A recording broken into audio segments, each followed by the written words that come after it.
So then Bolts is going to get the start, at least at this point? Yes, at this point, yeah. Yep. And then, Ryan's ready to go at center as needed, so we'll see where it goes. So we got enough guys to go around, and I expect them all to play well if they get the opportunity. Do you have to talk to them about the weather at all? We'll discuss it a little bit tomorrow. Just as far as, the game day sideline has to be very businesslike.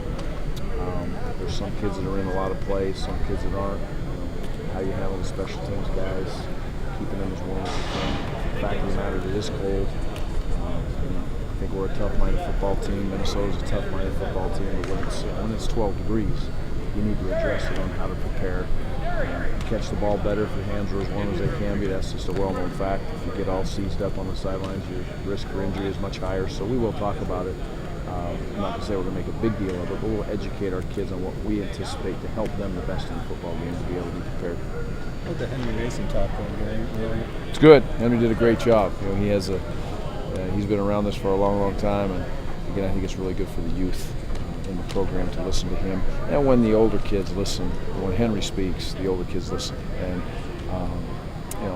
it's probably a couple of the biggest things. So I told the kids the day after practice, it's their time. The rivalry's great. This is their stamp on the rivalry, and that's something you got to remember as you get close to game time. 5 years from now, they want to be on the video board, coming back and talking to the team that's here, getting ready to play in that game. And they want a good memory. So, and Henry relayed to that to him very well. Is there anything that happened this week that kind of puts the rivalry in perspective from your point of view? Or? Not really. It was a good week of practice. These kids, I would say this way, during these weeks, you seem to have a little bit of more of an edge to you. That's why I like these games late in the year. It gives kids a little extra hop in their step, if you will, in practice. But I have tremendous respect for it. Read up on it in the off season. I understand it. It'll be a big moment for these kids if we can win. Do you expect them? It appears that they put their best corner. I think it's 31, and the other team's best receiver. Do you expect them to do that with Jared? Yeah, I would say definitely, and they'll probably do the same thing a lot of people have done to try to bracket him at times and roll a safety over the top of him and push the corner underneath him.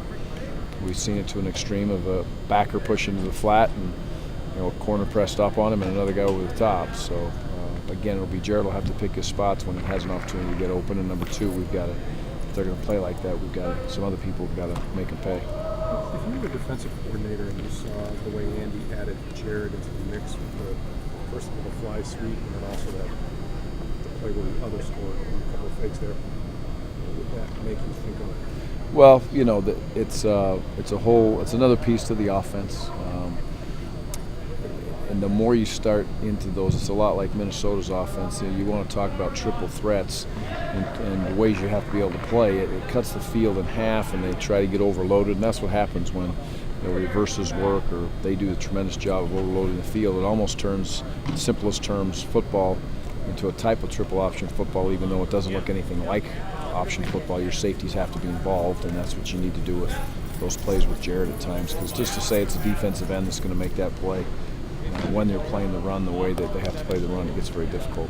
How much better is their offense with Nelson playing the way he has the last 4 games at quarterback? Well, I think that they've had a nice mix with the quarterbacks, and I know, lately the one young man's been playing, especially in the last game. But they both have the ability. The offense doesn't change a lick. They both have thrown the ball around pretty well. If you sit back and watch tape, and they both had the same jersey number on, probably wouldn't know that there was a different kid on the field. So I don't think it's changed dramatically from one player to the next.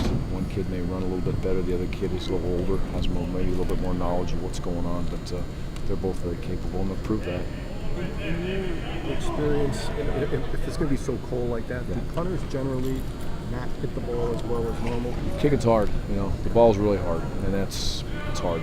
So do you watch maybe the Minnesota punter in pregame to see how high it's going or how far it's going and maybe adjust where you put your depth, for example, at those? Yeah, we try to do that throughout the whole game, whether it's the wind, and we're not always right. Now, trust me, and we've put Kenzel in a couple spots where we've placed him in a what we think is the right spot, and then all of a sudden the punter booms one, or we back him up, and he kind of bounces it around. So, but yes, we'll try to gauge that in pregame and as the game goes on, and it's a little bit of a chess match.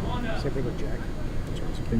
Yeah, depends on how he's hitting it, and It'll just have to see. You know, my experience with those games, and I've been to pretty cold places in the past, and I remember a couple games in Laramie, Wyoming that were unbelievably cold, and it was a factor.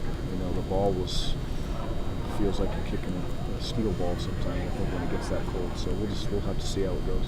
Can you watch any of the state title games, or are there recruiting issues there? Yeah, I can't. Like, I wish I could. We can't. So I have to just close the shades, I guess, as I work through the days. So, but you said I came into work this morning, those kids are rolling off the bus, and they'll never forget those opportunities that they're having today. So I wish I could see them. We'll see a lot of them on tape, I suppose. And I can go home tonight, though, and watch them on TV. They can't stop me from doing that. So. You mentioned the Holy War before. I mean, that was about as nasty as it could get. Right? Do you have any anecdotes or stories from that about interesting things? Or we had so many back and forth games against BYU. There's been, there was the best of the best moments where you win at the last second, win in overtime, win at their place, then you can flip it over, and it comes right back to the Utah side where BYU had many, unbelievable victories and great wins. And it's much like this, rivalry. You go back in the past and you look at the scores, and then you see those tight ball games or the games of the tradition that it has. Every one of those games has had its own personality. It takes on its own life, if you will. And I feel the same thing about the right now with the Minnesota and Wisconsin rivalry. It's every year it's like, oh yeah, 95 I remember this. 98 I got this, and it's very similar. The kids will never forget these moments. Reggie this year? Reggie's down with us on a scout team, and he's doing a good job. He's working hard. He kind of tweeted that last night. Yeah. He may. If it depends how the whole thing works out with the years and all the stuff that's out there. But but he's been down there. He hasn't traveled all year. He's worked hard. He was tweaked a little bit with some injuries, fought through them. So we'll see what the future holds. Anything else? Okay, guys. Thank you.